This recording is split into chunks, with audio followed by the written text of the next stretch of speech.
এই তীব্র গরমে তেল মশলাদার খাবার না খেয়ে তেল ছাড়াই মাত্র দুটো উপকরণ দিয়ে এইভাবে ব্রেকফাস্টে বা টিফিনের জন্য এই রেসিপিটা বানিয়ে দেখতে পারো। তেল ছাড়াই দুটো উপকরণ দিয়েই কিন্তু খুব সহজে বানানো হয়ে যাবে, বানাতে একদম কম সময় লাগবে আর ভীষণ হেলদিও হবে। এটা যত খুশি তত খেতে পারবে, শরীর একটুও খারাপ হবে না। নমস্কার বন্ধুরা, তোমরা দেখছো আশাস কুকবুক। আশাস কুকবুকে সবাইকে স্বাগত। এখানে দেখো আমি 1 কাপ চিড়ে নিয়ে নিয়েছি।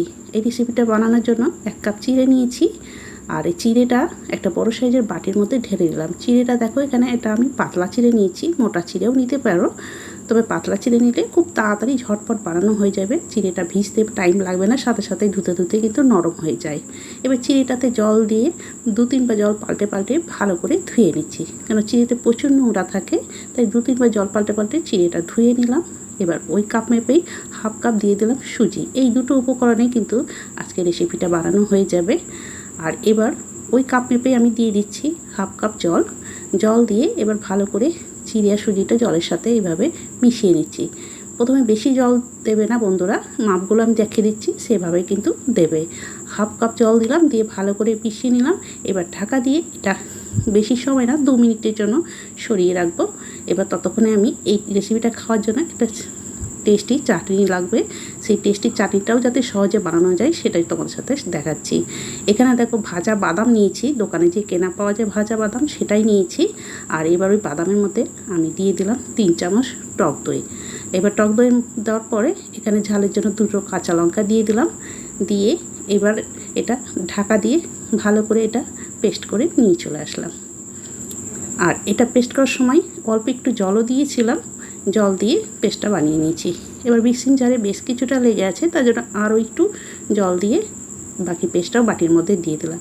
এবার এর মধ্যে তড়কা দিয়ে দিচ্ছি। একটা হাতাতে দেখে অল্প একটু তেল গরম করে নিয়েছি, অল্প একটু সর্ষে দিয়েছিলাম, কালো সর্ষে, আর কয়েকটা কারি পাতা। এবার দেওয়ার পরে ভালো করে মিশিয়ে নিচ্ছি। এখানে কিন্তু বন্ধুরা টেস্ট অনুযায়ী আমি লবণও দিয়েছিলাম, কিন্তু সেটা স্কিপ হয়ে গেছে, দেখাতে পারলাম না। তোমরা কিন্তু টেস্ট অনুযায়ী লবণটাও দিয়ে দেবে। ভালো করে রেডি করা হয়ে গেল। এখানে চাটনিটা খুব সহজভাবেই চাটনিটা বানিয়ে দেখালাম। এই চাটনিটা খেতে কিন্তু খুবই ভালো হয়। আর এদিকে দেখো 2 মিনিট রেখেছিলাম, 2 মিনিটে কিন্তু ভালো মতো জলটা টেনে বেশ সুজিটাও ফুলে গেছে। আর এইবার একটা মিক্সিং জারের মধ্যে এই সুজি আর চিড়ে ভেজানোটা দিয়ে দিলাম। আর এবার ওর মধ্যে 1/2 কাপ জল দিয়ে দিচ্ছি। প্রথমে ভেজানোর সময় 1/2 কাপ দিয়েছিলাম, আর এখন আর 1/2 কাপ দিয়ে দিলাম, দিয়ে এটাকে ভালো করে একেবারে পেস্ট তৈরি করে নিয়ে চলে এসেছি। এবার একটা বাটির মধ্যে আবার ঢেলে নিচ্ছি। আর দেখতে পাচ্ছ পেস্টটা এইরকম হয়েছে। খুব বেশি কিন্তু পেস্ট করার সময় জল দেবে না, 1/2 কাপ দেবে। এবার ওই মিক্সিং জার ধুয়ে আরও একটু জল দিয়ে দিলাম, অনেকটা পেস্ট লেগেছিলো। এই হাতাটার 1 হাতাই জল দিয়েছিলাম, দিয়ে আরও জলটা দিয়ে এবার ভালো করে জলটা আবার মিশিয়ে নিচ্ছি। দেখো এই রকম কিন্তু ব্যাটারটা তৈরি হবে।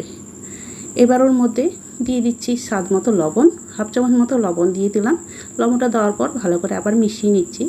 তবে যেসব বন্ধুরা আমার এই ভিডিও দেখছো, যদি কেউ নতুন বন্ধু হয়ে থাকো অবশ্যই চ্যানেলটিকে সাবস্ক্রাইব করে পাশে থাকার অনুরোধ রইল।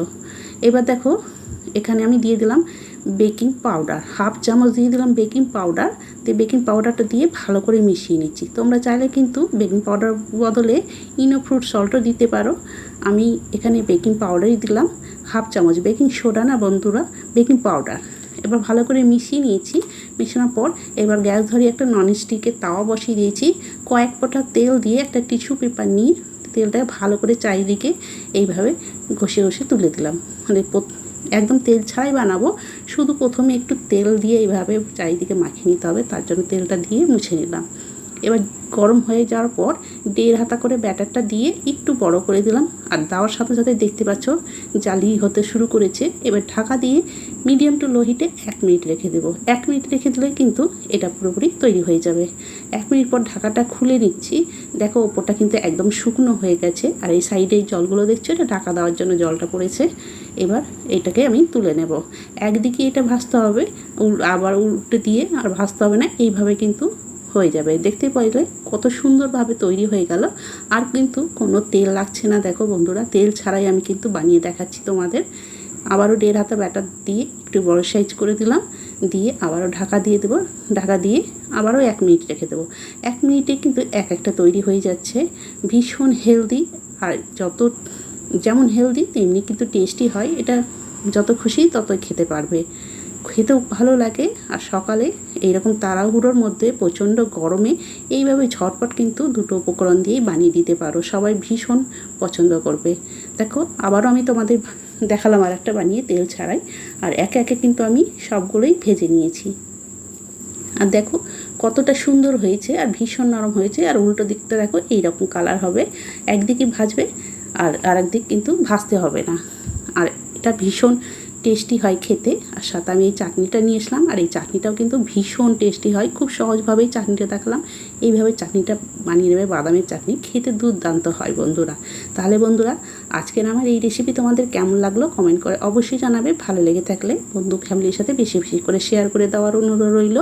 আর যারা এতক্ষণ পর্যন্ত আমার সাথে ছিলে নতুন পুরনো সবাইকে অসংখ্য ধন্যবাদ জানাচ্ছি। আর তোমরা কিন্তু অবশ্যই একটা লাইক করে দিও, লাইক করার সময় হাই পয়েন্ট আছে, হাই পয়েন্টটাও কিন্তু ক্লিক করে দেবে। তাহলে আজকের মতো আমি এখানে শেষ করছি, আবার একটা নতুন রেসিপি নিয়ে চলে আসবো। আর তোমরাও কিন্তু এইভাবে এই গরমের সময় এইভাবে বানিয়ে খেও, ভীষণ হেলদি হয়, শরীরও ভালো থাকে। তাহলে আজকের মতো এখানে শেষ করছি, সবাইকে অনেক অনেক ধন্যবাদ।